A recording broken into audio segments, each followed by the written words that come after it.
নমস্কার বন্ধুরা, এত গরমে দেখবেন দুপুরবেলায় টাইমই কাটে না। তাই আমি বলি আজকে কতটা সাবুর পাঁপড় বানাই। এখানে আমি রাতভর সাবুটা ভিজায় রেখে দিয়েছিলাম ভালো করে।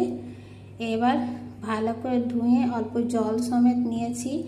আর এখানে আমি নুন দিয়েছি, আপনি স্বাদ অনুসারে নমক দেবেন যতটা দরকার। তারপর অল্প জিরা ধনিয়া কুটা দেবেন, সামান্য অল্প হলুদ দিবেন। আমি যেমন করে বানাই, এটা সাবুর মশলা পাঁপড়। অল্প লাল লঙ্কা গুঁড়িও দিতে পারেন, আমার লাল লঙ্কা গুঁড়ি শেষ হয়ে গিয়েছে। অল্প জিরা দিলাম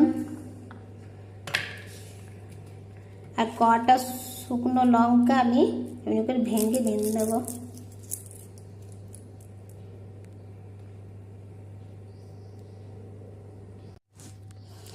এবার এটা আপনার ভালো করে